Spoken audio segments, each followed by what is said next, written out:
Welcome! In today's video we're going through books that make my soul happy. I just thought about the books that I really love. I hope some of these will also make you happy. I'm going to start with fiction books. First up we have The Great Gatsby. This is a very special edition that I got for my 18th birthday, and so I've got this lovely edition and then everyone has signed it in the front, so it's really special. A really special book for me, and it's just a beautiful story. I know F. Scott Fitzgerald might be a bit problematic in terms of he stole some of his wife's work or took credit for some of his wife's work, Zelda Fitzgerald, so that's not great, but if we're looking at this book in isolation, I absolutely love it. There are some beautiful lines that really stand out. Highly recommend this book. Next up we have a book which I don't have a copy of because I got it from the library, but it's The Bonfire of the Vanities by Tom Wolfe.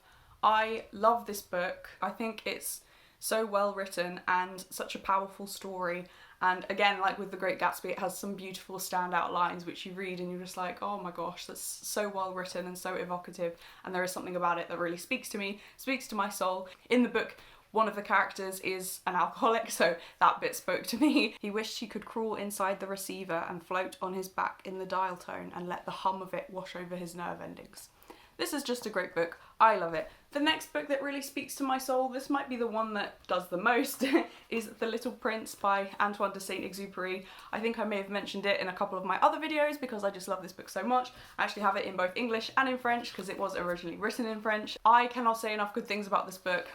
If you want to read it, you can honestly read it in like 45 minutes. It's like a children's book. It's not hard to read.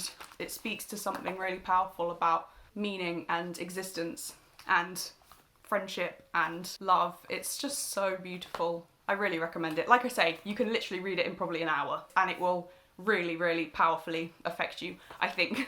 It definitely affected me. It's so good, so good. I cannot say enough good things about this book. The next book that really speaks to my soul is The Humans. I have again mentioned this either in, I think, the comments of some of my videos, and I think in one of my other videos, just because I love it so much. It is so brilliant, and Matt Haig is a great writer. A really good story, a really good concept. It's basically about an alien who is inhabiting a human body, but he doesn't want to be discovered and he's on a mission to do something on Earth and fulfill his mission. But in the meantime, he has to pretend to be human and he learns what it is to be human. It's just so powerful. A really great book, and it speaks to my soul a lot. Highly recommend. The next book that really speaks to my soul is Lucy by Jamaica Kincaid. I read this for my degree and I wish I'd had someone in my life to tell me to read it sooner because it's so wonderfully written. There's such a strong voice, like a strong voice of the main character. She's such a powerful protagonist and is just a really beautifully told, like, poetic story. Back it says it's disarmingly honest, and that is definitely what Lucy the protagonist is like. Really recommend this book. So good. The next book that speaks to my soul and makes me happy is The Hobbit. I love the Lord of the Rings series, both the books and the films. They are so powerful, again, speaking to something bigger about good and evil and morality, friendship, doing the right thing. Yeah, I could do a whole other video about that. The Hobbit is definitely one of the books that speaks to my soul and makes me so happy. I can remember my dad giving it to me when I was like 12 and I started reading it and I was like, this is so boring. I want to go back in time and be like, you idiot, read it. It's so good. Will also really speak to your soul and just be really like nourishing and wholesome. Highly recommend this book. I have definitely spoken about this book before because I love it, but this is definitely a soulful book. It's Charlie Mackesie's The Boy, the Mole, the Fox and the Horse. Beautiful book. I don't want to say too much about it because you may have heard me talk about it before and you may already be familiar with it, but it's just so lovely. Definitely a book that speaks to my soul and makes me happy. The next book that speaks to my soul is again one that I got from the library. It's Catch-22 by Joseph Heller. You're probably familiar with the idea of Catch-22. It's a situation where it's basically a no-win situation. You're caught up in a loop. Catch-22, I think, is a clause in the contract. It's about pilots in World War II, the book. Catch-22 is, if you want to stop being a pilot, you need to be declared insane. But the only people who would be brave enough to be pilots in this world, in Catch-22, the only people brave enough would have to be insane. So it's a Catch-22 because there's no way out. You have to keep going. And now it's become a way to describe a no-win situation. Catch-22. And it's a really funny book. I laughed a lot reading this book. It swings between being really funny and also really tragic, so it is a really powerful book. It's quite long, but I would really recommend you read it, and it definitely speaks to my soul. The next book is another one which I don't have a copy of. I lent it to a friend. It's Eleanor Oliphant is Completely Fine. It really spoke to me. I think she is another character who's an alcoholic, which is probably why it stuck in my mind, but it was just unlike anything I'd read in terms of she's very direct, and I think it's just written in a really interesting way, and she's a really interesting character, and it really spoke to my soul. Hopefully it will speak to you too. The next book is a book I got from the library. I was recommended it by my mum because she read it. Oh my gosh, it is brilliant. It is The Rosie Project. I love it so much. I want to reread it. It is like laugh out loud funny, but it's also really wholesome. I can't describe it. I won't be able to describe it right, but look it up, and it's so easy to read as well. It's not like a big book. It's not a long book. It's just so good.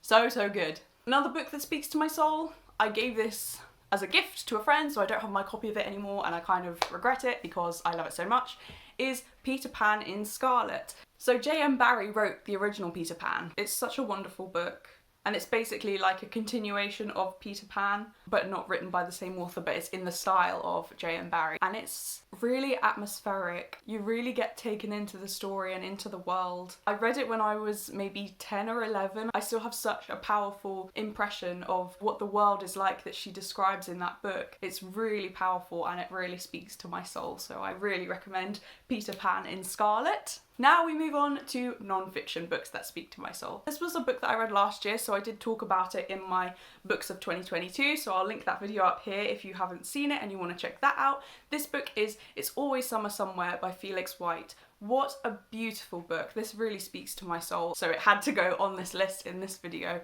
It is just so lovely, and his style of writing is really refreshing, really unique. He's talking about grief and how he dealt with his mother's death when he was a teenager, watching her health gradually deteriorate. She had MS, and so it's just a really powerful, painful, beautiful book, so I highly recommend. Next we have The Happiness Project by Gretchen Rubin. I love her style of writing. There's something here that just is it's so digestible and so easy to read, but it's also really lovely, and I just love her originality, her ideas. I also love her book Happier at Home. I don't have a copy of that, I got it from the library, but I love her writing in that as well. Just some really lovely ideas. In this book she's making small changes in her life to change her life. So that's kind of what my channel is about, the small things you can do to change your life. And each month she is doing different things, whether it's sing in the morning, give proofs of love, stop nagging. Just so good, so good. This is a book that speaks to my soul a lot, as is Happier at Home. The next non-fiction book which speaks to my soul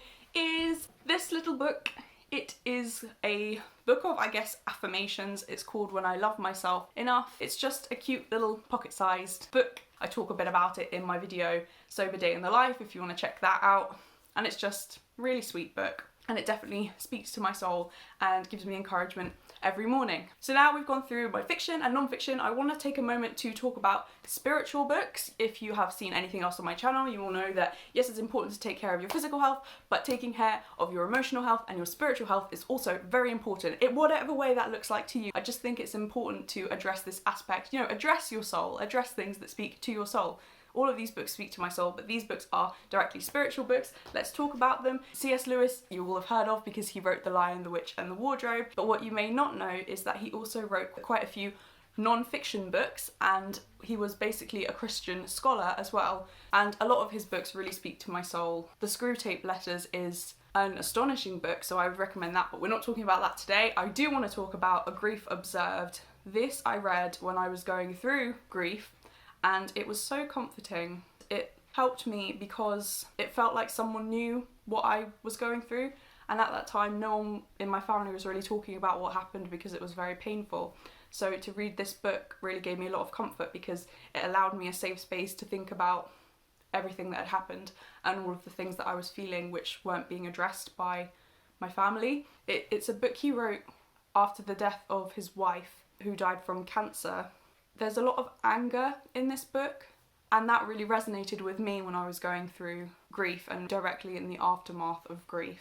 I think my RS teacher, my philosophy teacher, recommended that I read it, and I was so happy that she did, because I was like, oh my gosh, wow. Wonderful book, speaks to my soul. It's a really good book if you are dealing with grief. I'm thinking I'm gonna do a separate video about grief because I think it's a big topic that maybe goes unaddressed in particularly Western culture. So who knows, a comment below if you'd be happy to see that. But I highly recommend this book. Another of C.S. Lewis books that I recommend is the first book in the Narnia series. So this is the book that comes before The Lion, the Witch and the Wardrobe. I've actually lent my cousin my copy of the book, but I do have another copy because I have the audiobook of this book because I love it that much. This is The Magician's Nephew by C.S. Lewis. It is the book before The Lion, the Witch and the Wardrobe. It's definitely a prequel. It's telling you how Narnia came to be, and it's telling you about how the wardrobe came to be and how the wardrobe ends up being a portal to Narnia, as we see in The Lion, the Witch and the Wardrobe. This is like the backstory, and I am obsessed with it, quite frankly. I love the audiobook. As you can see, CD2 is missing because it is currently living in my CD player. I have listened to it so many times that I basically know it off by heart, which is a bit of a shame, but it also brings me a lot of comfort, and it does just make my soul so happy. I love the story, I love his writing. It is a children's book, so it's very easy to read, like I was saying with The Little Prince. And also then you can go on and read the rest of the Narnia series because they are all fabulous books. Again, you might have heard of Prince Caspian, The Voyage of the Dawn Treader, because those were made into big films. But there's also The Silver Chair, The Horse and His Boy, The Final Battle, and The Magician's Nephew. They are all wonderful books, and I just love them so much. They really speak to my soul. Another book that makes my soul happy and addresses like big existential issues is Inventing the Universe by Alistair McGrath. I will link my video here about existential crises in case you are having an existential crisis. You can watch this video and I hope it helps you. But Inventing the Universe is an amazing book. The things he talks about and the perspective that it gives you is just amazing. I'm not really a science person. I'm far more, I love reading. I'm more literature, arts. That's far more my thing than science. I wasn't as good at science or maths in school, but he gives lots of facts about space and about the universe, physical laws of how things work. And I find that all really interesting just from an existential point of view. It's really astounding, and I just loved how it spoke to me, and it is definitely a book that speaks to my soul. Another book that speaks to my soul is Chasing the Dragon by Jackie Pullinger. I don't know where our copy of this has gone. Probably lent it to someone because it is just almost unbelievable book, what she's describing. I don't want to say too much about it because I think you should read it. It's a true story, and it's the story of her life and her work in Hong Kong, helping drug addicts in the Forbidden City of Hong Kong, which was like a no-go area, and she decided to go there to help people. It's really actually unbelievable when you read it. Amazing book.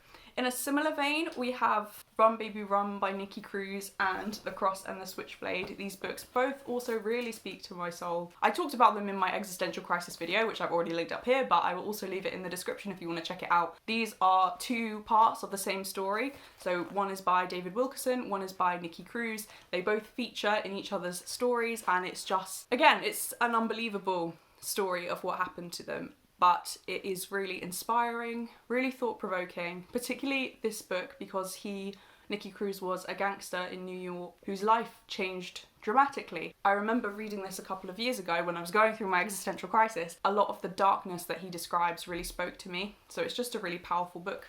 And both of them really speak to my soul, and I recommend you read both of them, and it is very cool because they are two sides of the same story. It's the same story but told from two different perspectives, and I love them both, so I really recommend you read them. This is the last video of my daily video challenge for the last 11 days, including today. I have been uploading one new video every day, and it has been a challenge, but I've really enjoyed it as well, and I think I've covered a nice range of topics, which was what I was hoping to do. I hope that you have been enjoying it if you've been following along. I want to say thank you very, very much for your support. There are some of you who have been popping up in the comments of every single video, and I cannot tell you how much I appreciate it. So I wanted to say a massive thank you. Thank you Jules, thank you Julia, thank you Charla, thank you Annette, thank you Alexandra. I am so grateful that you have been supporting me and watching the videos that I've been putting out as part of my daily video challenge. Anyone who is new here, welcome! And you have 11 days worth of recent videos to catch up on if you would like. I will leave links to them in the description, along with some of these books in case you want to check them out because they are amazing. I will be going back now to just uploading every Wednesday and sometimes Sundays, so make sure you tune in if you would like. God bless, thank you for watching, and I will see you in the next one.